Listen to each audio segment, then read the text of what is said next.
कितना सुंदर कहा है। लिंग पुराण में एक शब्द मिलता है बड़ा सुंदर सा, त्रिपुंड।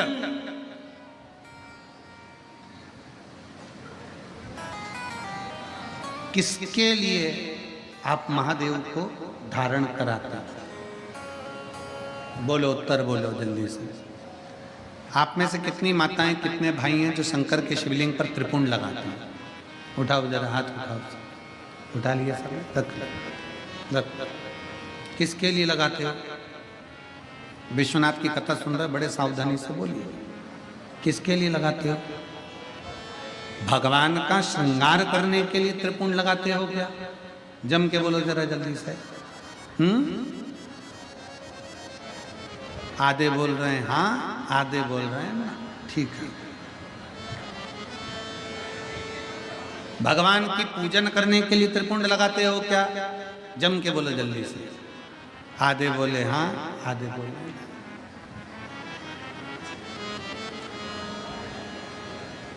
त्रिपुंड किसके लिए लगाया जाता है?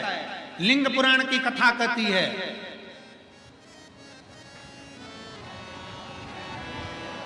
त्रिपुंड किसके लिए लगाया जाता है।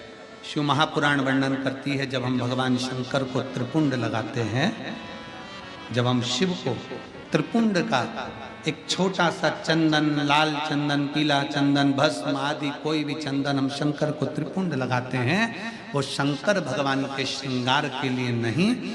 हम शंकर को जब त्रिपुंड लगाते हैं तो हम अपने लिए, आत्म कल्याण के लिए, हमें इस संसार सागर से मुक्त होने के लिए, स्वयं की रक्षा के लिए शिव के लिंग पर त्रिपुंड, शिवलिंग पर त्रिपुंड लगाया, स्वतः के लिए।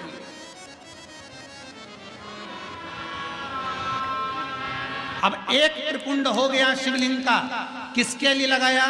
जम के बोलो जरा। अपने लिए। अब दूसरा त्रिपुंड, भगवान शंकर को त्रिपुंड लगाया स्वतः के लिए।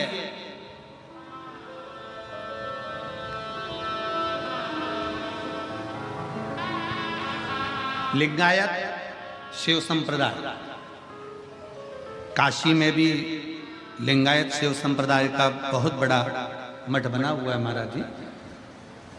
लिंगायत शिव संप्रदाय में कहा गया शंकर भगवान का त्रिपुंड लगाया वो अपने लिए है, पर अपने मस्तक पर जब कोई स्त्री, पुरुष, कोई बच्चा, कोई बेटी, कोई बूढ़ा, कोई जवान जब अपने मस्तक पर त्रिपुंड लगाता है तब वो शिव के लिए होता है, वो शंकर। श्वास शिव है, जब श्वास निकल गई तब शव है। इसलिए शिव महापुराण की कथा कहती है श्वास चले तब तक त्रिपुंड भी धारण करना चाहिए। त्रिपुंड, जो त्रिपुंड तुमने लगाया मस्तक पर वो मेरे शंकर को लग गया, क्योंकि कंकर कंकर में शंकर है। उसी तरह पूरे तलातल रसातल में, इस संसार सागर में, इस भूमि पर, मृत्यु लोक में जितने मनुष्य निवास करते हैं, इस भूमंडल पर जितने जीव निवास करते हैं, वो सारे जीवों में शंकर समाया हुआ है। हम लगाए, हमने हमारे शिव को लगा लिया। शिव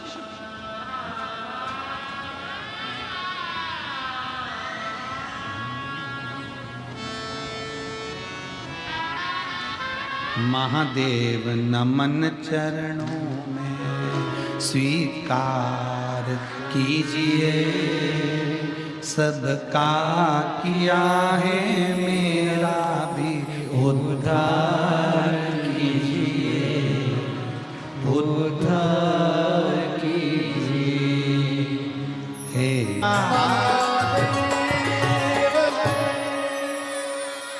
अपने स्थान पर बैठकर भगवान शिव जी से अपने मन की बात। आज बाबा भैरव जी का भी सुंदर प्रागट्य महोत्सव है। बड़े आनंद के साथ में आप और हम सब मिलकर भगवान देवाधिदेव महादेव से अपने मन की बात भाव के साथ में कहें। बाबा देवाधिदेव महादेव स्वीकार करें। दिल से बाबा से प्रार्थना करेंगे, दिल से बाबा को प्रार्थना करिएगा। सब साथ में बोलिएगा।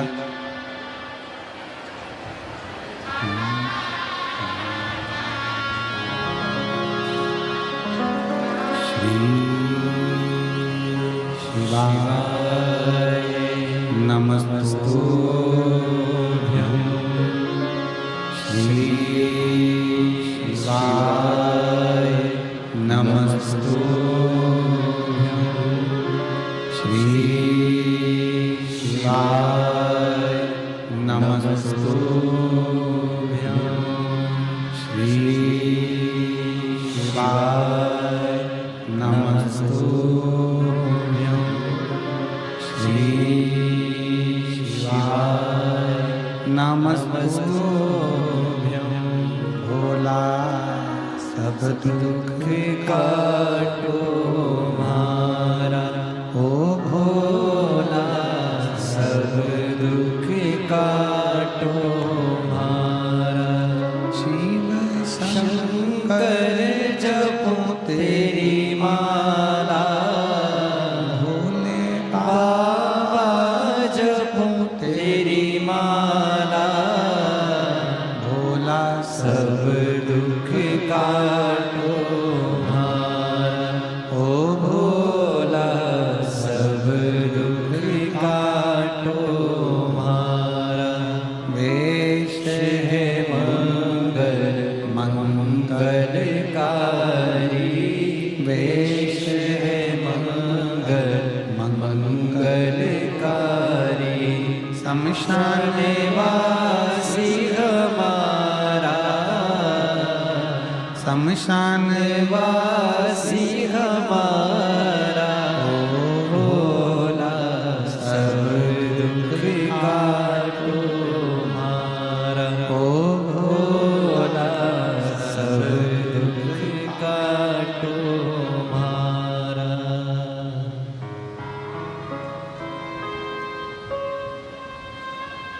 भगवान देवादिदेव महादेव शिव जी का चरित्र कर रहा है। भगवान शंकर का पवित्र आनंदमय कथा कर रहा है।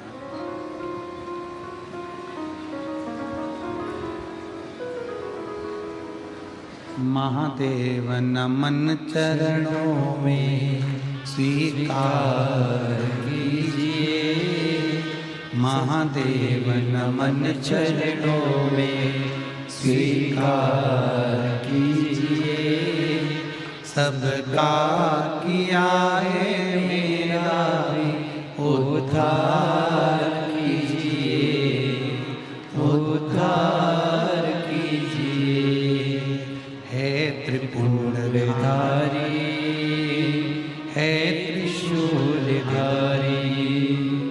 है त्रिपुंडधारी, है त्रिशूलधारी। शिव को लगाया गया त्रिपुंड हमारे कल्याण के लिए, और हमारे मस्तक पर लगाया गया त्रिपुंड हमारे शिव की प्राप्ति का केंद्र बिंदु है।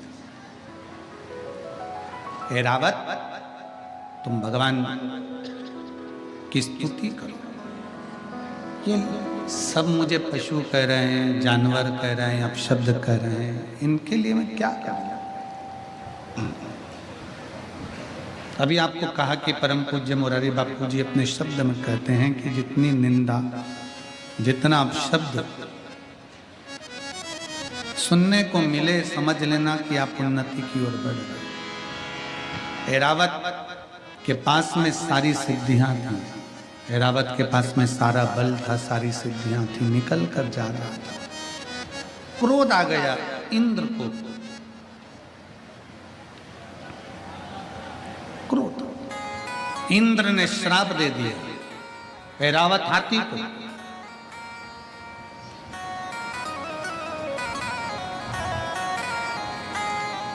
ऐरावत, तेरे पास में जितना वैभव है, तेरे पास में जितनी सिद्धियां हैं, सारी सिद्धियां और वैभव तेरा समाप्त हो जाए, तुम मृत्यु लोक में चला जा। मृत्यु लोक।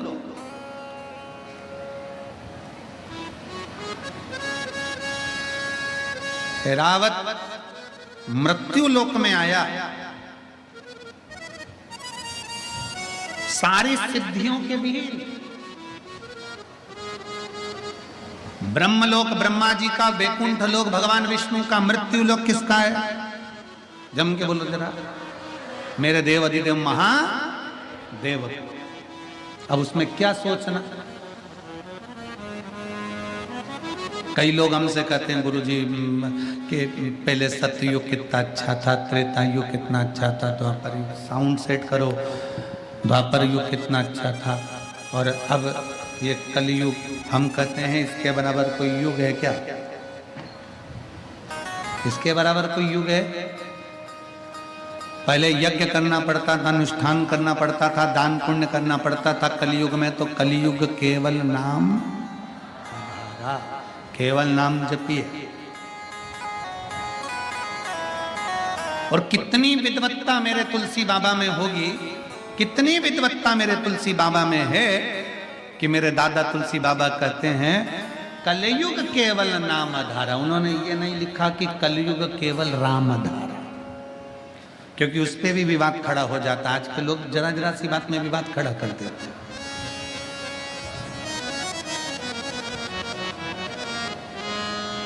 दुनिया में बहुत लोग हैं, कोई संतुष्टि है, कोई नहीं संतुष्ट है। होते कई लोगों को, कई ऐसे भी हैं जिनको संतुष्टि नहीं मिलती।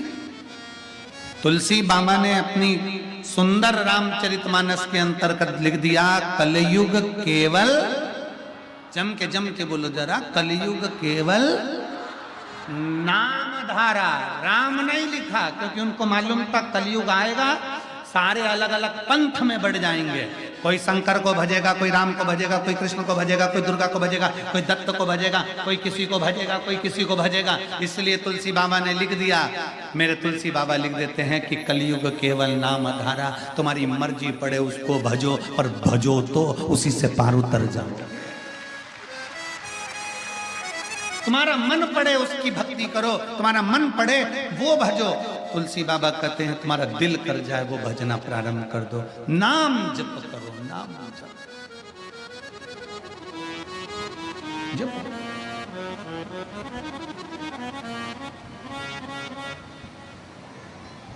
कितना सुंदर एक चरित्र आता है कि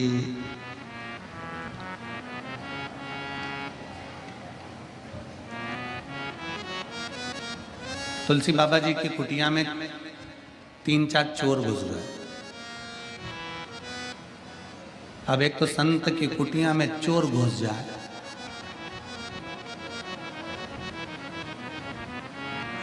तो ईमानदारी से बोलना, चोर चोर रह पाएगा? आधा घंटा भी अगर किसी सच्चे संत का, सदगुरु का सानिध्य किसी दुनिया के अच्छे अच्छे चोटे को भी मिल जाए ना, तो वो संत अपने रंग में रंगी देकर संत ही बना देता है।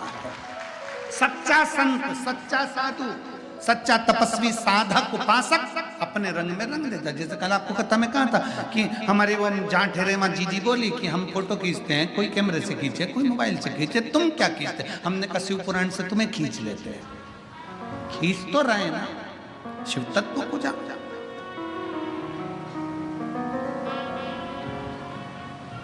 चार चोर चोरी करने के लिए गए बाबा के। अब चोरी का धन उनके पास में बहुत सारा था, उनको चोरी तो करना नहीं थी। सरयू जी में पानी बहुत सारा था, अब करे तो करे क्या? उन्होंने कहा तुलसी बाबा के पास